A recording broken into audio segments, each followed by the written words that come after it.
Good morning students.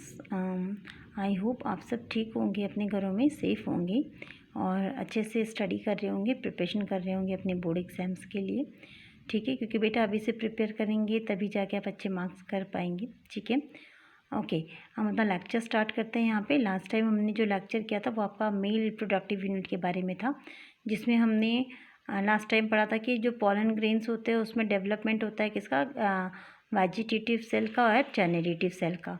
जिसमें जो vegetative cell हैं वो क्या बनाते हैं, पॉलन ट्यूब को फॉर्म करते हैं, और जो जेनरेटिव सेल हैं वो क्या बताते हैं, जर्म सेल्स को, यानी दो मेल गैमेट्स को फॉर्म करते हैं। ठीक है, अब ये ट्यूब जाके फर्टिलाइजेशन कहाँ पे करेगा, फीमेल रिप्रोडक्टिव यूनिट में। ठीक है, तो इसके लिए हमें क्या करना पड़ेगा, फीमेल रिप्रोडक्टिव यूनिट ढंग से पढ़ना पड़ेगा। ठीक है बेटा, तो यहाँ पे देखिए स्ट्रक्चर आप देख सकते हैं, फीमेल रिप्रोडक्टिव यूनिट का स्ट्रक्चर आप देख रहे हैं। इसमें इसको हम कार्पेल भी बोलते हैं या पिस्टल, या हम गाइनोशियम भी रिप्रेजेंट करते हैं फीमेल रिप्रोडक्टिव यूनिट के लिए। याद रखिएगा, जिस प्लांट में सिंगल पिस्टल प्रेजेंट होता है उसे मोनोकार्पेलरी कहते हैं। जिसमें दो से ज़्यादा कार्पेल प्रेजेंट होते हैं उसको हम मल्टी कार्पेलरी बोलते हैं। और जिसमें जो पिस्टल होते हैं वो फ्यूज होते हैं, आपस में जॉइंट होते हैं, उसे हम सिन कार्पस कहते हैं। और जो फ्रीली पिस्टल प्रेजेंट होता है उसको हम एपोकार्पस कहते हैं। ठीक है, अब इसमें क्या है बेटा, देखिए स्टिग्मा डायग्राम देखिए, stigma, style and ovary. Stigma सबसे अपर पार्ट होता है जो कि स्टिकी होता है, पॉलन को स्टिक करने में हेल्प करता है। उसके बाद जो स्टाइल है वो स्टिग्मा को ओवरी से कनेक्ट करने का काम करता है, जहाँ पे फर्टिलाइजेशन हो पाता है। ठीक है, ओवरी की हम बात करें तो ओवरी में क्या होता है, ओवरी में आपका जो है ओव्यूल्स प्रेजेंट होते हैं, और वही ओव्यूल सबसे इम्पॉर्टेंट रोल प्ले करता है यहाँ पे फर्टिलाइजेशन के लिए। ठीक है, अब हम बात करते हैं इस ओवरी में प्रेजेंट ओव्यूल के बारे में, यानी ओव्यूल के स्ट्रक्चर के बारे में जब हम पढ़ते हैं तो हम बोलते हैं स्ट्रक्चर ऑफ मेगास्पोरेंजियम।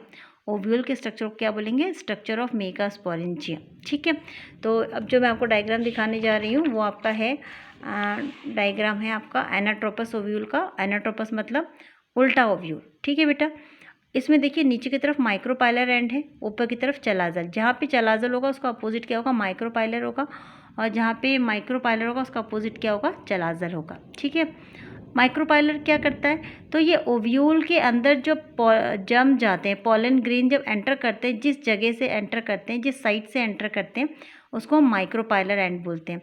और जैसे इसके अपोजिट में क्या होगा, चलाजल एंड होगा। ठीक है, फ्यूनिकल क्या है, फ्यूनिकल स्टॉक होता है जो ओव्यूल है उसको उसके प्लेजेंटा से, उससे प्लांट से जोड़ के रखने का काम करता है। हाइलम उसी को सपोर्ट कर रहा है वहाँ पे। इसके साथ साथ जो आप इंट्यूग्यूमेंट्स देख रहे हैं, ये इंट्यूग्यूमेंट्स क्या है, ये सीड कोड बनाते हैं। ठीक है, और जो न्यूसिलस है वो क्या, पैरेनकाइमेटस टिश्यू है जिसके अंदर डिवीज़न होता है, और जो आपका एम्ब्रियो सैक है उसका फॉर्मेशन होता है।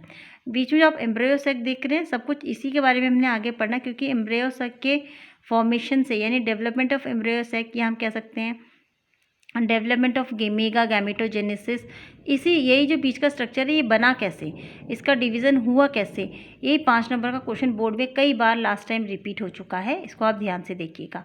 तो ये कैसा डेवलपमेंट हुआ ये हम नेक्स्ट टॉपिक पढ़ेंगे। अभी इसमें फिलहाल हम ये पढ़ रहे हैं कि एनाट्रोपस ओव्यूल में एक ओव्यूल का स्ट्रक्चर जो होता है उसमें क्या क्या चीज़ें प्रेजेंट होती हैं। ठीक है, बीच में जो आप देख रहे हैं 3 ऊपर की तरफ जो सेल है वो एंटीपोडल सेल है, जो नीचे की तरफ 3 है उसमें से एक आपका क्या है, एक आपका एग सेल है, किनारे पे जो 2 हैं वो आपके क्या हैं, सिनर्जिड्स हैं।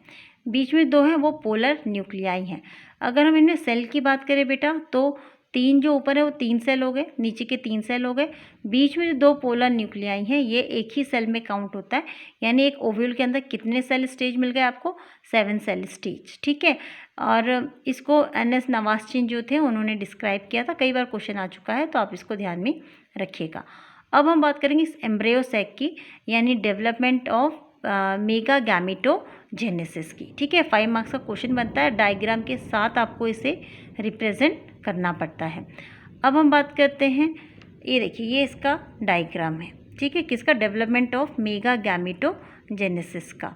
अब डेवलपमेंट ऑफ मेगा गैमेटोजेनेसिस में जब 5 मार्क्स का क्वेश्चन आता है तो आपको ये पूरा डायग्राम के साथ रिप्रेजेंट करते हैं तो फुल मार्क्स आपको मिलता है, लेकिन समझना इसको सबसे पहले ज़रूरी है। तो ये डायग्राम मैं आपको समझाऊंगी अभी, उससे पहले मैं इसका एक स्कीमेटिक डायग्राम आपको समझाऊंगी कि किस तरीके से ये फंक्शन करता है। ठीक है बेटा, यहाँ पे एक डायग्राम देखते हैं हम, पहले स्कीमेटिक डायग्राम देखते हैं। ये आपका फीमेल रिप्रोडक्टिव यूनिट, यह मैं बता चुकी हूँ। इसे पिस्टल बोलते हैं, कार्पल बोलते हैं, या हम इसको गाइनोशियम भी बोलते हैं। द पिस्टल और gynoecium represent the female reproductive unit of a flower. ठीक है, कार्पेल है, मेगास्पोरोफिल कहेंगे। ठीक है, इसमें 3 पार्ट इंपॉर्टेंट हैं, स्टाइल, स्टिग्मा एंड ओवरी। ठीक है, ओवरी बेयरिंग ओव्यूल, और इसी ओव्यूल को हम मेगास्पोरेंजियम कहते हैं, जिसका भी हमने एनाटोपस डायग्राम देखा था ना, वही ओव्यूल है ये। ठीक है, अब क्या हुआ, ये ओवरी जो है वो फ्रूट का फॉर्मेशन करता है, जबकि जो आपका ओव्यूल है वो सीड का फॉर्मेशन करता है। ठीक है, अब क्या होता है, इसी ओव्यूल में न्यूक्लियस जो होते हैं, पैरेन्काइमेटस टिश्यू, ये इससे बनता है मेगास्पोर मदर सेल। अब इस मेगास्पोर मदर सेल ये क्या होता है, ये डिप्लॉइड होता है। ठीक है, मेगास्पोर मदर सेल डिप्लॉइड होता है, इसमें मियोसिस डिवीज़न होता है, ये मेगास्पोर टेट्राड बनाता है, और फिर इसी मेगास्पोर टेट्राड से क्या बनता है, एम्ब्रायोसैक यानी फीमेल गैमेटोफाइट बनता है। ये तो ऊपर से हम कहते थे ओवरव्यू डायग्राम है फीमेल रिप्रोडक्टिव यूनिट का। लास्ट टाइम मैं आपको मेल रिप्रोडक्टिव यूनिट समझा चुकी हूँ, इसमें यही है। देखिए स्टेमेन होता है, जब इसे हम अभी हमने बात की थी, तो वो ओव्यूल था, उसको हम मेगास्पोरोफिल बोलते हैं। स्टेमेन है, इसको हम माइक्रोस्पोरोफिल बोलते हैं। उसमें हमने डिवीजन किया था स्टाइल, स्टिग्मा एंड ओवरी में। स्टेमेन में डिवाइड किया हमने कनेक्टिव, एंथर एंड फिलामेंट में। ठीक है, एंथर इंपॉर्टेंट क्योंकि इसी के अंदर पॉलेंस होते हैं ना बेटा, इसीलिए। तो ये माइक्रोस्पोरेंजियम में पीएमसी बना, पॉलन मदर सेल। इस पॉलन मदर सेल में क्या हुआ बेटा, फिर मियोसिस डिवीज़न हुआ। मियोसिस डिवीज़न से इसमें माइक्रोस्पोर टेट्राड बना, फिर उसमें पॉलन बने, जिसको हम मेल गैमेटोफाइट बोलते हैं। और इसी में हमने डिवीज़न देखा जनरेटिव एंड वेजिटेटिव सेल का, जिसमें हमने कहा था जनरेटिव क्या है, मेकिंग नेक्स्ट जनरेशन, दूसरा जनरेशन बनाता है, एंड वेजिटेटिव सेल क्या बनाता है, पॉलन ट्यूब्स को बनाते हैं। ठीक है, तो ये मैं शुरू में बताना चाह रही थी कि किस तरीके से मेल एंड फीमेल यानी माइक्रोस्पोरोफिल एंड मेगास्पोरोफिल डेवलपमेंट यहाँ पे देखने को मिलता है। अब हम बात करते हैं अपने 5 मार्क्स के क्वेश्चन की तरफ, जहाँ पे बताया जाता है आपको, स्कीमेटिक डायग्राम से समझा रही हूँ फिलहाल तो मैं आपको, कि कैसे डेवलपमेंट ऑफ मेगा गैमेटोजेनेसिस होता है। कई बार क्वेश्चन पहले ही आता है, what is mega gametogenesis. So the formation of female gametophyte और the formation of embryo sac, female embryo sac is called mega gametogenesis. ठीक है, megaspore is the first cell of female gametophyte, ये हमेशा याद रखिएगा। ठीक है, हम कह सकते हैं मेगास्पोर जो होते हैं वो इंक्रीज होते हैं साइज़ में, इसका न्यूक्लियस होता है डिवाइड होता है माइटोटिकली, और इससे 2 न्यूक्लियाई बनते हैं, और फिर उसी में मूव करते हैं वो अपोजिट पोल्स की तरफ, और 2 न्यूक्लिएट एम्ब्रियोसैक इसमें फॉर्म होता है। किस तरीके से होता है वो यहाँ देखिए।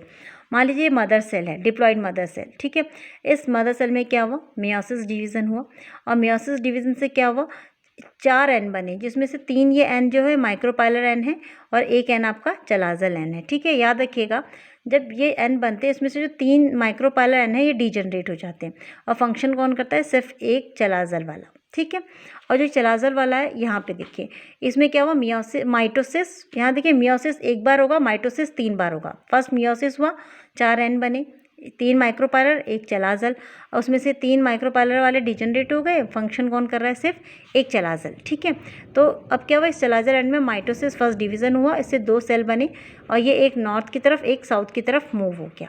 अब इसमें फिर माइटोसिस डिवीज़न हुआ। ठीक है, और इसमें क्या बना, 2 ऊपर के सेल हुए, 2 नीचे की तरफ। फिर इसमें थर्ड माइटोसिस डिवीज़न हुआ, तो इसमें देखिए 4 ऊपर की तरफ जाते हैं, 4 नीचे की तरफ जाते हैं।